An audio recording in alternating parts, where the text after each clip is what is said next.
Los Angeles Unified School District has canceled classes today as employees of the second largest school district has entered day one of a 3-day strike on behalf of support workers. Now, the union representing the 30,000 workers, these are service employees, International Union Local 99, says that members will walk off the job as they did today after nearly a year of failed negotiations.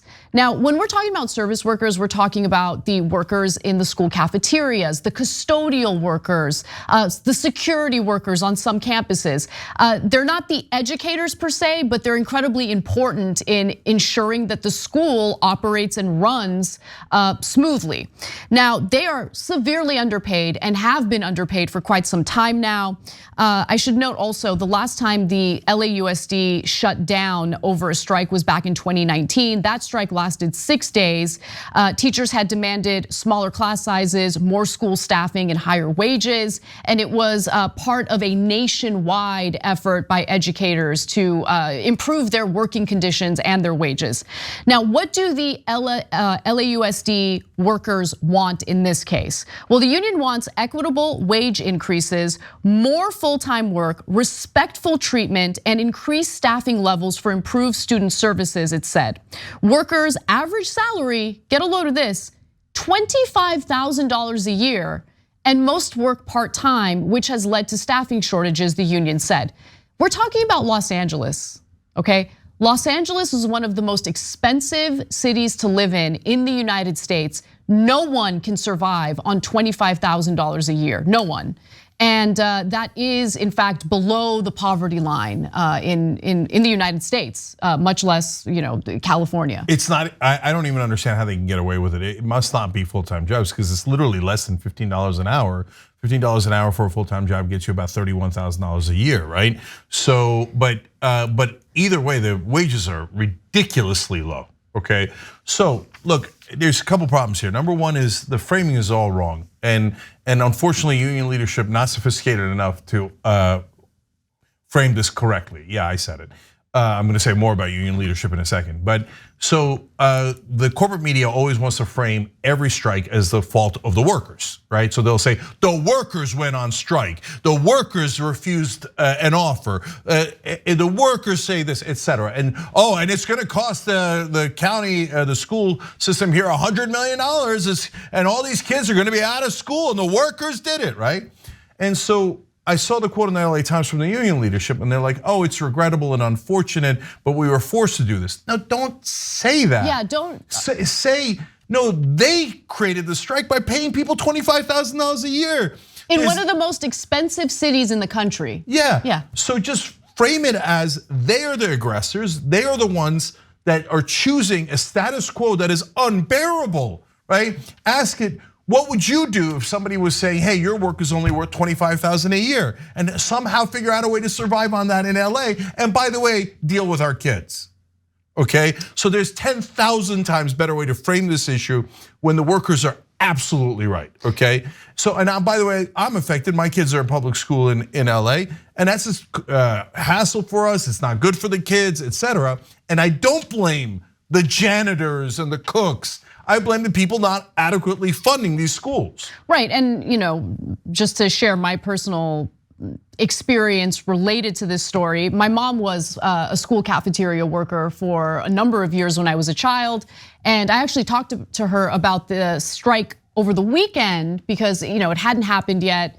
There were reports that it could happen, and I asked my mom, I'm like, well, what do you think? I mean, $25,000 a year, is that enough? And my mom talked about the challenges of doing that job. It's not an easy job. I think that people just think you have adults just hand over like a tray of food to kids, but no, they have to prepare the food. They have to organize everything. They have to clean everything. They're real jobs, right? And $25,000 is not enough. And that is the reason why the teachers have decided to also strike in solidarity with the support staff. Now, what do they want specifically? Members of the Los Angeles School Support Workers Union said that they want a 30% pay raise plus an additional $2 an hour hour over the next 4 years. Now 30% sounds like a lot until you remember that they're only paid $25,000 a year now. They want increased employment hours for part-time workers. And Cenk, to your point earlier, most of the support staff do in fact work part-time. They're not full-time, but they would like more hours. They want to work more, and they want to get paid for the work they do accordingly. They also want, now, the response that they received from the school district fell short of what they were asking for. The latest offers announced by the Los Angeles School District on Monday included a 23% pay increase plus a 3% cash in hand bonus, a $20 an hour minimum wage, and full health care benefits for those working at least 4 hours a day. Now, that is an improvement, but clearly not enough of an improvement, certainly when it comes to wages. So the workers decided to follow through on the strike.